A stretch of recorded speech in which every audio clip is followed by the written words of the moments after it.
Hello students, कैसे हैं आप सब। आई होप कि बहुत अच्छे होंगे। My YouTube channel HPR classes पर आपका स्वागत है, जहां पर पढ़ते हैं इंटर के लिए मैथ फिजिक्स।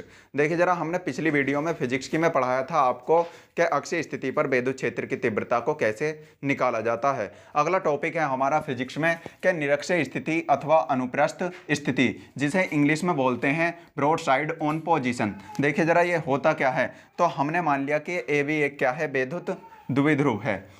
माना ए बी क्या है, एक विद्युत द्विध्रुव है, जो कि किस किस से मिलकर के बना है, प्लस क्यू आवेश तथा माइनस क्यू आवेश से मिलकर बना है। इधर माइनस क्यू आवेश माना जाए और इधर क्या माना जाए, प्लस क्यू आवेश, जिससे मिलकर ये बना है। इनके मध्य की जो दूरी है वो कितनी मान ली जाए, 2L मान लो, और चाहे 2A भी मान सकते हैं। वो आपके ऊपर डिपेंड करता है कि वो आप क्या मान रहे हो। अब बात आती है कि 2L क्यों मानते हैं, क्योंकि जब इसे हाफ किया जाता है यानी आधा आधा बांटा जाता है तो 1L की दूरी ये हो जाती है और 1L दूरी ये आ जाती है। तो इसीलिए कैसा माना जाता है, इसे 2L माना जाता है। अगर आप मानना चाहो तो पूरी लेंथ को इसकी L भी मान सकते हो, लेकिन जब इसे आधा किया जाता है तो उसमें क्या आ जाता है, L/2 आ जाता है, जो कि कैलकुलेशन को क्या कर सकता है, आपके हार्ड कर सकता है। इसीलिए कितना माना जाता है, 2L माना जाता है। अब क्या है कि निरक्षीय स्थिति पर, या फिर उसे ही बोलते हैं अनुप्रस्थ स्थिति। अनुप्रस्थ स्थिति देखिए जरा क्या होता है। तो इसके अगर मध्य बिंदु क्या मान लिया जाए, O मान लिया जाए। इसके मध्य बिंदु O, और O से R दूरी पर, O से R दूरी पर, वो भी कौन सी स्थिति में, निरक्षीय स्थिति में, एक बिंदु माना जाता है P, जहां पर मानते हैं हम टेस्टिंग चार्ज की एक कल्पना कर लेते हैं, जिसकी प्रकृति कैसी होती है वो मैंने पिछली वीडियो में बताया था आपको, पॉजिटिव होती है। अब देखिए जरा, अगर बिंदु A को बिंदु P से मिलाया जाता है तो हमें प्राप्त हो जाता है ये, और अगर बिंदु B को बिंदु P से मिलाया जाता है तो हमें प्राप्त हो जाता है ये। देखिए जरा, और यहां से यहां तक की अगर दूरी की बात करें तो ये दूरी बन जाती है L, और ये वाली दूरी मिल जाती है L। अब बात आती है कि यहां से यहां तक की जो दूरी मानी थी वो कितनी मानी थी, R। ये दूरी हो जाती है R। अब बात आती है कि बिंदु A से P तक की दूरी कितनी होगी और बिंदु B से P तक की दूरी कितनी होगी। तो देखिए जरा, ये जो एंगल होता है वो कितने डिग्री का होता है, 90 डिग्री का बनता है। इधर भी 90 डिग्री और इधर भी 90 डिग्री। जब 90 डिग्री बनता है तो ये क्या हो जाते हैं, दो समकोण त्रिभुज बन जाते हैं। जो समकोण त्रिभुज के लिए हम जानते हैं वो क्या होता है कि पाइथागोरस प्रमेय से अगर लगाया जाए तो हम क्या निकाल सकते हैं, कर्ण को निकाल सकते हैं। वो भी कर्ण क्या होता है कि ये होता है कर्ण का स्क्वायर बराबर लंब का स्क्वायर और प्लस आधार का स्क्वायर। अगर कर्ण का वैल्यू निकालनी है तो क्या हो जाता है, देखिए जरा, लंब कितना है, लंब होता है कि थीटा के जो सामने वाला होता है हमेशा क्या होता है, लंब। अगर इसे थीटा माना जाए और इसे भी क्या माना जाए, थीटा माना जाए, तो ये हो जाएगा लंब के सामने वाला होता, थीटा के सामने वाला होता हमेशा लंब, और इसमें क्या आ जाएगा, लंब R² प्लस आधार क्या दे रखा है, आधार चाहे इसकी बात कर लो चाहे इसकी बात कर लो, वो कितना है, L²। और इधर क्या था, स्क्वायर। जब इधर से स्क्वायर हटाते हैं तो दूसरे पे क्या आ जाता है, अंडर आ जाता है। तो इसकी जो लेंथ है वो कितनी हो जाएगी, इसकी लेंथ मिल जाती है हमें कितनी, ये मिल जाएगी अंडर√R² प्लस L²। ये हो जाता है। और इसकी लेंथ की बात करें तो ये भी कितना हो जाता है, R² प्लस L²। क्यों, क्योंकि इसमें क्या होता है, R जो उभयनिष्ठ है और ये वाली दूरी आपस में कैसी होती है, बिल्कुल बराबर होती हैं। अब बात आती है कि इसे सर लिखा कैसे जाए। तो देखिए जरा, लिखते कैसे हैं, इसे लिख लेते हैं जैसा जैसा बिल्कुल बनाते हैं वैसा वैसा क्या कर देते हैं, बिल्कुल लिख लेते हैं। हर स्टूडेंट की यही समस्या रहती है कि उसे लिखा कैसे जाए। जैसा देखिए चित्र को बनाते हैं बिल्कुल वैसा वैसा ही लिखते हैं। हमने क्या माना था, माना कि ए बी एक क्या है, विद्युत द्विध्रुव है। माना ए बी एक विद्युत द्विध्रुव है, विद्युत द्विध्रुव है, जो कि प्लस क्यू आवेश तथा माइनस क्यू आवेश से मिलकर बना है। जो कि किस किस से मिलकर बना है, प्लस क्यू आवेश व माइनस क्यू आवेश से मिलकर बना है।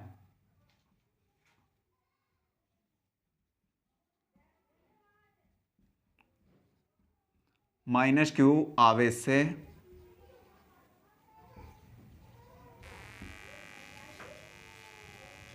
मिलकर बना है।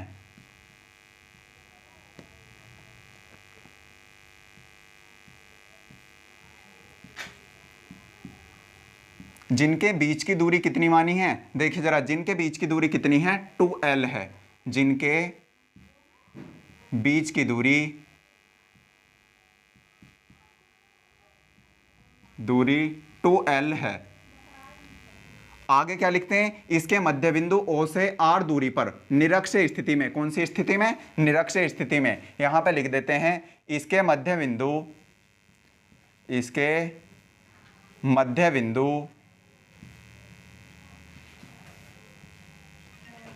O से, इसके मध्य बिंदु O से R दूरी पर निरक्ष स्थिति में, निरक्ष स्थिति भी बोल देते हैं और अनुप्रस्थ स्थिति भी बोल देते हैं, निरक्ष स्थिति में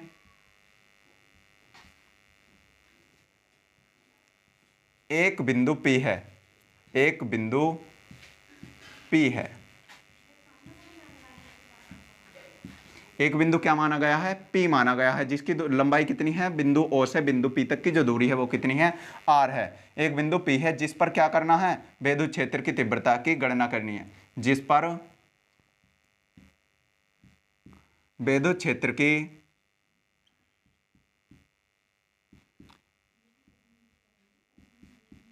तीव्रता की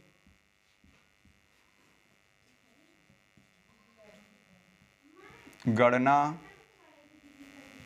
करनी है, जिस पर क्या करनी है, विद्युत क्षेत्र की तीव्रता की गणना करनी है। अब बात आती है कि अगर हमें दूरी पता होनी चाहिए, यानी कि यहां से इसकी बात कर लेते हैं कि बिंदु A से बिंदु P तक की जो दूरी है वो कितनी है, √r² प्लस l², और बिंदु B से भी जो P तक की दूरी है वो भी कितनी है, √r² प्लस l²। यहां पे लिख लेते हैं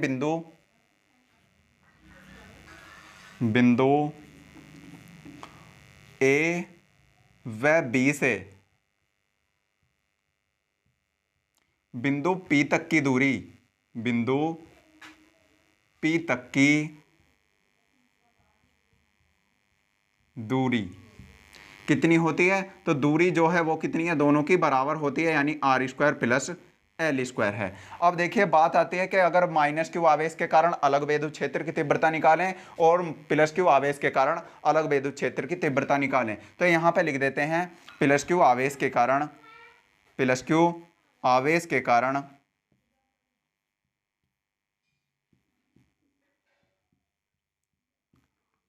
विद्युत क्षेत्र की तीव्रता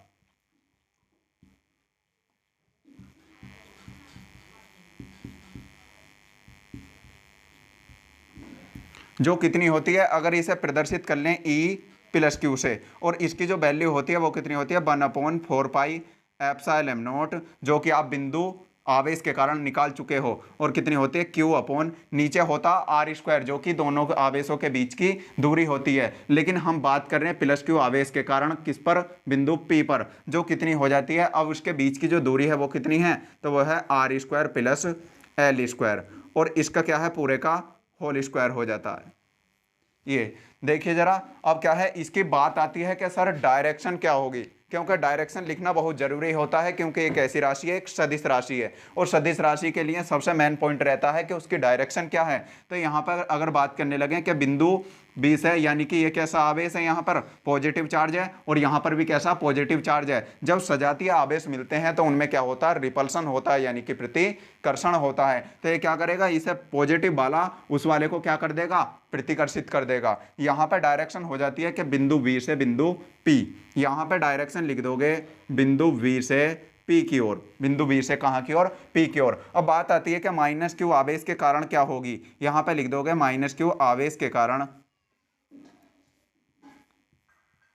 कारण विद्युत क्षेत्र की तीव्रता, क्षेत्र की तीव्रता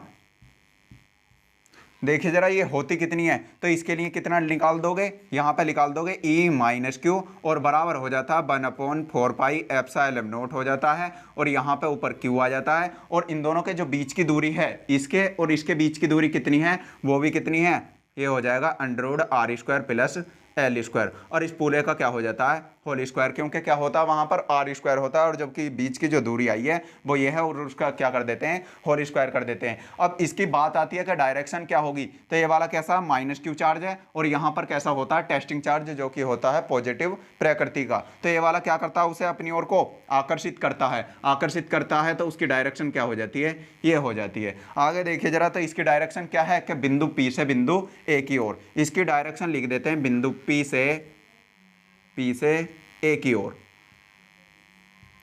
ये इसकी हो जाती है डायरेक्शन। अब अगर चित्र पे काम किया जाए तो चित्र पे क्या हो जाता है कि इसकी डायरेक्शन को मैंने बताया था कहाँ हो जाती है, रिपल्सन करता है, तो रिपल्सन करता है तो इसकी डायरेक्शन हो जाती है ऊपर की ओर ये। और ये इसे प्रदर्शित किससे किया था आपने, इसे प्रदर्शित किया था E+Q से, सही है। और ये वाली जो डायरेक्शन है वो किसके कारण है, -Q आवेश के कारण है, जो कि इसे प्रदर्शित करते हैं E-Q से। अब देखिए जरा, इनकी जो डायरेक्शन है वो कैसी है, परिमाण में तो यानी इनकी डायरेक्शन कैसी है, भिन्न भिन्न है, लेकिन परिमाण में कैसी हैं दोनों तीव्रताएं, ये बिल्कुल बराबर होती हैं। अब बात आती है, ना ही तो ये ऐसे करके जोड़ सकते इन्हें और ना ही घटा सकते, तो बाद में क्या किया जाता है, इन्हें घटकों में विभाजित किया जाता है। और जब घटकों में विभाजित किया जाता है तो यहाँ पर क्या प्राप्त होता है, इसे अगर घटकों में विभाजित किया जाता है तो आप जानते हो ये वाला थीटा कोण है, तो ये वाला कितना होगा, थीटा होगा, और ये वाला कितना होगा, थीटा होगा। अब यहाँ पे क्या होगा, ये परिणामी तीव्रता होता है जिसे प्रदर्शित करते हैं हम ई से। आगे देखिए जरा, जब इसे तोड़ते हैं तो इसे अगर ऊपर की ओर बढ़ाया जाए ऐसे करके अक्ष को, तो यहाँ पे क्या था, बिंदु P था। अब बात करते हैं कि E+Q को तोड़ेंगे, वो भी किसके, थीटा के पास वाला जो होता है तो उसे किस में तोड़ते हैं, कोस थीटा में तोड़ते हैं, और जबकि जो दूर वाला होता है उसे तोड़ते हैं हम साइन थीटा में। तो अगर इसकी बात करने लगे कि E+Q को तोड़ा जाए तो इसे, ये क्या है, थीटा से दूर है, तो ये किस में टूटती है, ये जो अक्ष हो जाएगी जो ऊपर को जा रही है, इसकी वैल्यू हो जाती है E+Q साइन थीटा। और जो थीटा के पास वाली होती है तो उसकी वैल्यू हो जाती है E+Q कोस थीटा, यहाँ पे कर देते हो कोस थीटा। देखिए इसे कोस थीटा लिख लिए। आगे देखिए जरा, जब क्या होता है कि अगर -Q आवेश को तोड़ा जाए, यानी इसके कारण तोड़ा जाए, तो कितना हो जाता है, आप जानते हो थीटा के पास वाला जो तोड़ते हैं वो किस में तोड़ते हैं, E+Q, लेकिन वहां पे क्या प्लस था तो इसलिए प्लस रहने दिया, लेकिन ये किस में तोड़ रहे हो, माइनस में, तो यहाँ पे कितना आ जाता है, E-Q, और यहाँ पे आ जाता है कोस थीटा। देखिए जरा, अब ये क्या था, थीटा के पास था, लेकिन थीटा का जो दूर वाली अक्ष है उसे किस में तोड़ते हैं, ये वाली क्या है, दूर वाली अक्ष है, इसे तोड़ते हैं हम साइन में। तो ये वाली जो हो जाता है, ये वैल्यू मिल जाती है हमें E-Q और साइन थीटा। देखिए जरा, अब क्या है कि E+Q साइन थीटा और E-Q साइन थीटा की जो डायरेक्शन है वो कैसी है, विपरीत है, ये इधर की ओर है और जबकि वो ऊपर की ओर है। तो इनमें परिमाण में कैसे होते हैं, ये दोनों बराबर होते हैं, लेकिन डायरेक्शन में विपरीत होने के कारण क्या हो जाते हैं, ये घट जाते हैं और एक दूसरे को क्या कर देते हैं, ये निरस्त कर देते हैं। यहाँ पे लिख लेते हैं, देखिए जरा, यहाँ पे लिख लोगे E+Q व E-Q को घटकों में विभाजित करने पर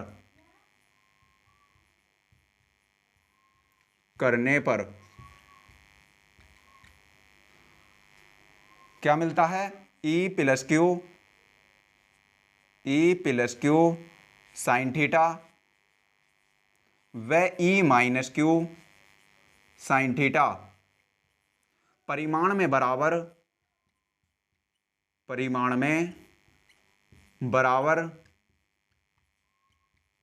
तथा दिशाओं में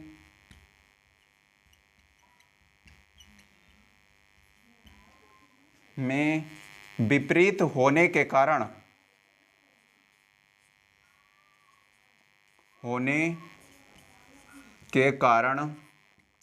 एक दूसरे को निरस्त कर देते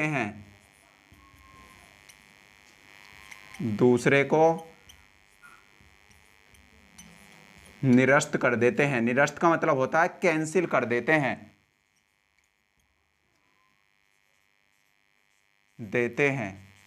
जबकि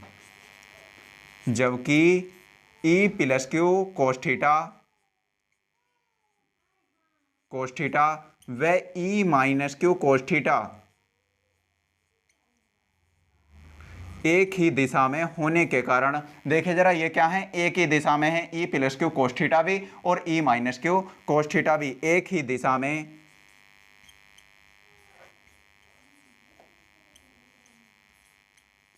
होने के कारण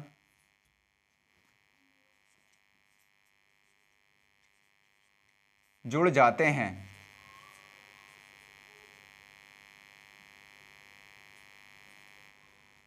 जाते हैं। अब निकालते हैं हम बिंदु P पर जो परिणामी तीव्रता होती है, वो परिणामी तीव्रता कितनी होती है, देखिए जरा यहां पे लिख देते हैं बिंदु P पर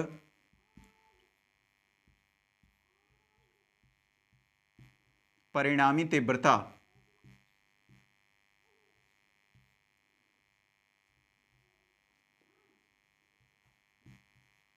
परिणामी तीव्रता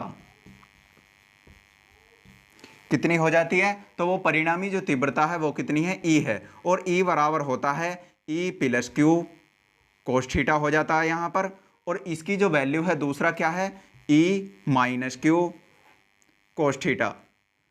देखिए जरा ये क्या है, ई जो बराबर होता है वो किस किस के बराबर होता है, E plus Q cos theta व E minus Q cos theta के बराबर होता है। जब इनका योग किया जाता है तो इनकी क्या रखोगे, अब वैल्यू रखते हो, और वैल्यू कहाँ से रखोगे, ये वाली जो इक्वेशन दे रखी है यहाँ से क्या करोगे, पुट करोगे, यानी कि वैल्यू रखोगे तो कितना प्राप्त होता है, 1/4 पाई एप्सिलॉन नॉट होता है, और यहाँ पे क्या आ जाता है, क्यू अपोन में क्या है। देखिए जरा एक बात समझने की कोशिश कीजिए, जब जानते हो आप क्या अंडर रूट का स्क्वायर होता है, तो अंडर रूट से स्क्वायर क्या हो जाता है, कैंसिल हो जाता है, और जब कैंसिल हो जाता है तो यहाँ से स्क्वायर है और ये वाला अंडर रूट है, तो अंडर रूट से स्क्वायर क्या हो जाता है, कैंसिल हो जाता है, तो बचेगा क्या, R square plus L square. तो यहाँ पे लिख दोगे R square plus L square, और ऊपर क्या है, कोस थीटा, तो इसे लिख देते हैं कोस थीटा।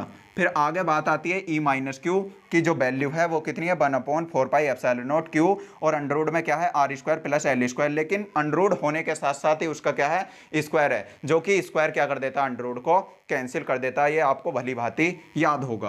क्या हो जाता है, 1/4 पाई एप्सिलॉन नॉट हो जाता है, और क्यू कोस थीटा अपोन में मिल जाता है हमें, यहाँ पे क्या मिल जाएगा, यहाँ पे भी बिल्कुल वैसे ही वैल्यू मिल जाती है, ये हो जाता है। देखिए जरा अब क्या होता है कि इस वाले को देख सकते हो और इस वाले को देख सकते हो, आपस में कैसे हैं, बिल्कुल बराबर होते हैं, और जो चीज़ बराबर होती हैं तो क्या हो जाती हैं, जुड़ जाती हैं। देखिए जरा यहाँ पे प्राप्त हो जाता है 1/4 पाई एप्सिलॉन नॉट, और यहाँ पे एक क्यू और एक क्यू कितने हो जाते हैं, 2 क्यू हो जाते हैं। इन्हें ऐसे भी लिख सकते हैं या फिर कैसे लिख सकते हैं, नीचे कर दोगे आर स्क्वायर प्लस के एल स्क्वायर, और यहाँ पे कितना आ जाएगा, तो ये आ जाएगा 2 गुणा में 2 कोस थीटा।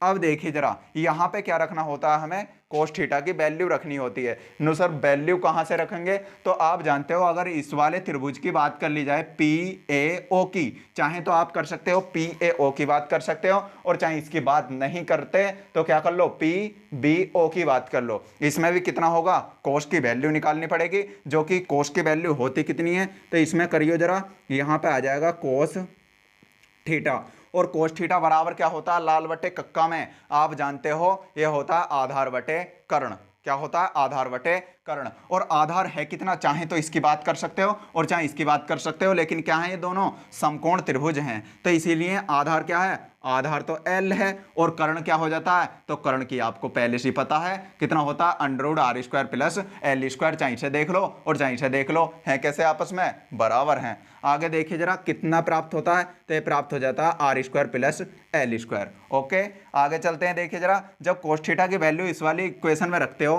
तो आपको प्राप्त हो जाता है ई बराबर 1/4 पाई एप्सिलॉन नॉट, और कितना है, ऊपर क्यू है और गुणा में दे रखा 2, लेकिन कोस की जगह कितना रखोगे, तो कोस की जगह रख दोगे एल, और अपोन में क्या दे रखा है, नो यहाँ पे दे रखा है sir R square plus L square, और फिर क्या दे रखा है, अंडर रूट में ये भी तो लिखना पड़ेगा, ये तो ऑलरेडी दे रखा है, और ये वाला क्या है, कोस थीटा की वैल्यू है, यहाँ पे कितना आ जाता है, R square plus L square.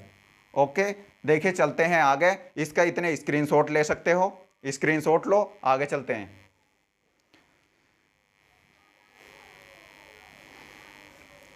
आशा है कि आपने इसका स्क्रीनशॉट ले लिया होगा। चलते हैं आगे, देखिए जरा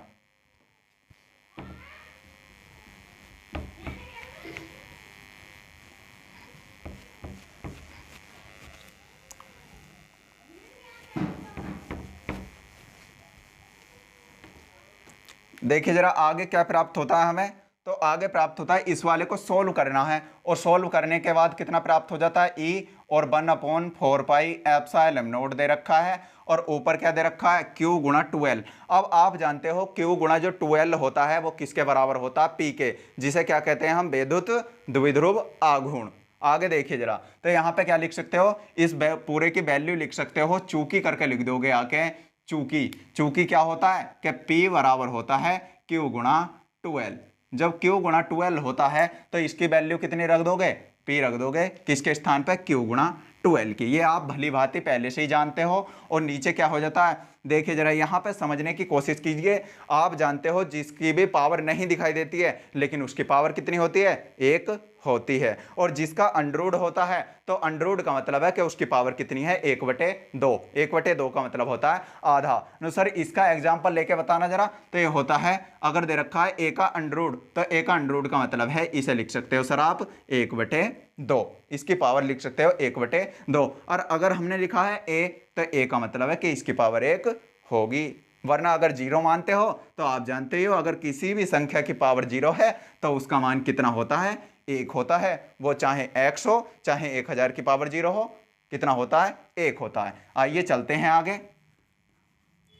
जब आगे चलते हैं तो इसकी पावर कितनी है पूरे की, 1 है, और जबकि इसकी पावर कितनी है, 1/2 है। अब गुणा में घाते क्या हो जाती हैं, जुड़ जाती हैं, और जब जोड़ोगे, एक में अगर आधा जोड़ोगे तो कितना हो जाएगा, 1.5, और 1.5 को क्या लिख सकते हो आप, 3/2 लिख सकते हो। आगे देखिए जरा, कितना लिख दोगे यहाँ पे लिख सकते हो r² प्लस l², और इसका क्या हो जाता है, पावर 3/2। आगे देखिए जरा, अब क्या करते हैं हम, ये वाली जो दूरी है, क्योंकि आप विद्युत द्विध्रुव की परिभाषा से जानते हैं कि एक ऐसा निकाय जिसमें कि दो बराबर परिमाण के व विपरीत प्रकार के आवेश एक दूसरे से बहुत कम दूरी पर रखे हों, यानी कि पहले से एक तो छोटे थे और क्या हो गए, और भी छोटे हो गए, यानी कि एक तो है ही कड़वे और नीम पे चढ़ बैठे। देखिए जरा, तो क्या हो जाता है, ये तो पहले से ही छोटे थे और भी छोटे हो गए, और जब छोटे हो गए तो इसकी अपेक्षा कैसे हैं, बहुत ज्यादा छोटा है, यानी कि जब और इसका स्क्वायर कर दिया तो और भी छोटे हो गए। तो क्या हो जाता है, यहां पे लिख दोगे, चूंकि r² का जो मान है वो कैसा है, बहुत बड़ा है, किसकी अपेक्षा, l² की अपेक्षा। इसीलिए कितना प्राप्त होता है, इसीलिए प्राप्त होता है जी क्या, l बराबर सर 0 रख दो, वो भी कैसा, लगभग में 0 रखोगे, ना कि सही में 0, लगभग 0। आगे देखिए जरा, जब 0 रख दोगे तो इस वाली इक्वेशन से चलोगे, और इस वाली इक्वेशन से क्या प्राप्त हो जाता है, E बराबर होता है 1/4 पाई एप्सिलॉन नॉट है, और यहाँ पे क्या आ जाता है ऊपर P, और अपॉन में L की जगह जब 0 रखोगे तो कितना बचेगा, यहाँ पे r² ही बचेगा, और r² की जो वैल्यू दे रखी है उस ऊपर कितना है, इसकी पावर 3/2, और 2 से 2 क्या हो जाता है, ये कैंसिल हो जाता है, और जब 2 से 2 कैंसिल हो जाता है तो ये प्राप्त होता है 1/4 पाई एप्सिलॉन नॉट, और ऊपर आता है P, अपॉन में आ जाता है r की पावर 3। ये होता है आपका विद्युत क्षेत्र की तीव्रता, वो भी कौन सी स्थिति में, निरक्षीय स्थिति अथवा अनुप्रस्थ स्थिति, या बोलें तो क्या, ब्रॉड साइड ऑन पोजीशन। आगे देखिए जरा, अब आपने निकाला था कि अक्षीय स्थिति में जो विद्युत क्षेत्र की तीव्रता होती है तो वो कितनी होती है, वो होती है E बराबर 1/4 पाई एप्सिलॉन नॉट होता है, और यहाँ पे क्या होता है 2p/r³, यही तो निकाला था, आपको भली बात याद होगा। अब जब इसमें इतना होता है लेकिन यहाँ पे क्या है, 2 है, यहाँ पे 2 नहीं है, इस प्रकार हम लिख सकते हैं कि यहाँ पे क्या लिखोगे, अतः, या फिर अतः मत लिखो, किस में लिख दो, नोट में लिख सकते हो, NOTE नोट, ये 10 का नोट नहीं है। देखो जरा, यहाँ पे क्या आ जाता है, अक्षय स्थिति में, अक्षय स्थिति में विद्युत क्षेत्र की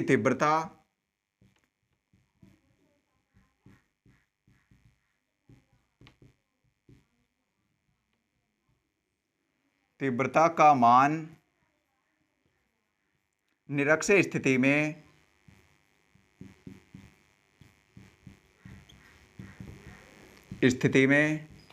विद्युत क्षेत्र